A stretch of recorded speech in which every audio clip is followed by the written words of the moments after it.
Hello and welcome back. This is video number 3. We're going to dive in and this is going to be major chatbot mistakes. So we want to make sure that you start on the right foot. So in this video, we're going to go over common mistakes that can potentially lower your conversion rate. A lot of these are simple and sound like common sense, but they are actually very common mistakes that a lot of people make. So if you make that, don't worry, it's not a big deal. Just remember that these little tweaks can actually help get more leads, get more people to interact with your bots, get more people to solve their questions. So first things first, many people assume that their prospects know how to interact with their chatbot. But the reality is that most people don't know. So you need to give clear, straightforward, and concise instructions. Number 2, not having a mock-up of what all the questions look like. And by this, I mean having the questions that you'll be asking.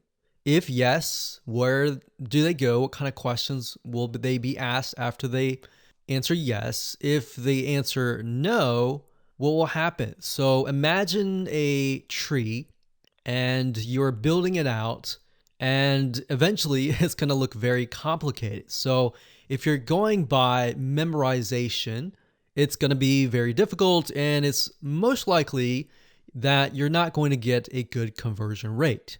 But if you plan it all out, you're able to see everything in front of you.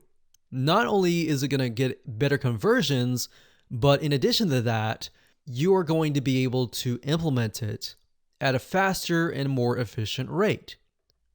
Now, if they say no, what happens? If they don't have a yes or no, what happens? Where do they get sent? So in other words, it'll make your life a lot easier if you map it out first. Number 3, this is going to be very, very simple. It's going to sound like common sense, but it's actually a very common mistake. When you go to Messenger on any bots, you're going to notice there is a logo at the top of that Messenger bot. Now, what we have noticed over the years is a lot of people tend to just upload a logo and then the logo gets cropped. It doesn't look professional.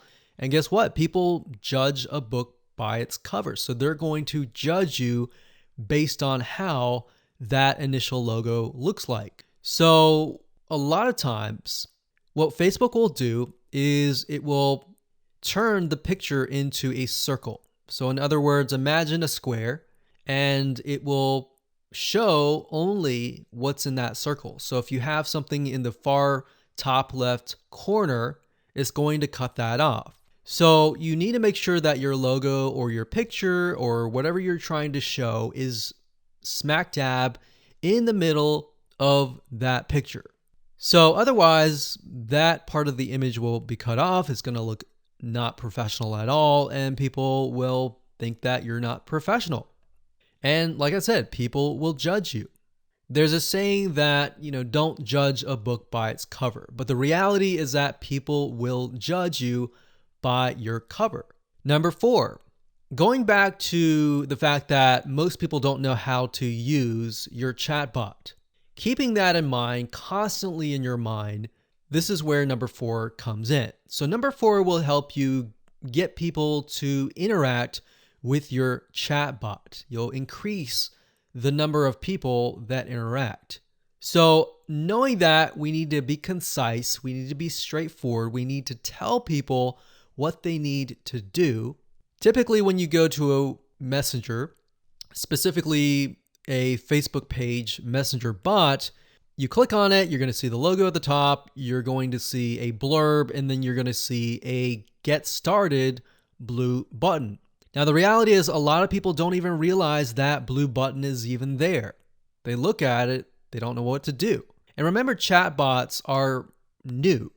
Maybe it's new in the last few years, but people are still learning to become acquainted with them.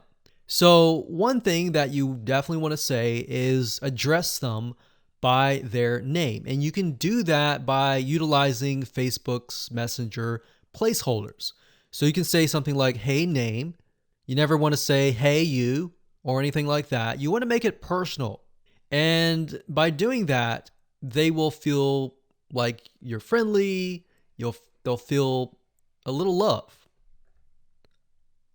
Now, the question is, what do you want your prospect to do? And what do you want to give them in return for interacting with your bot? Now, by give them, I mean, are you giving them knowledge? Are you giving them answers to their questions? Are you giving them something for free? Are you giving them a discount? What are you giving them in return for interacting with your bot? Now, a tip that we found that works really well is by asking questions. So as somebody is staring at your bot and they see a question being asked towards them that is related to what they're interested in, for example, something like, can I teach you how to XYZ? So can I help do this for you? Or can I help you? Can I help answer your questions? How can I help you? Now, you're only going to know this question if you've surveyed your prospects and your customers and figured it out what exactly they want. Now, adding on top of that moves on to number 5. So before they trigger the chatbot or press that get started blue button at the very bottom, most people don't know that it's even there. So like I said earlier, you need to be concise. You need to give clear instructions on what to do. So here's what you do. So considering the above, make sure that your initial message shows this. Hi, name. Can I teach you how to XYZ? Click the Get Started button to get started. So as you can see, it sounds very basic, but this is something that you can utilize for yourself. Say hi, name, being personal, ask that question, and then tell them exactly what to do. Click Get Started. So as you can imagine, your next questions should reflect that. You should say, hey, so-and-so, thank you for your interest. And you want to keep it short. So you got to remember that people have a short attention span. So use the phrase above and it will get you off to the right start with your prospect. So with that said, let's move on to video number 4.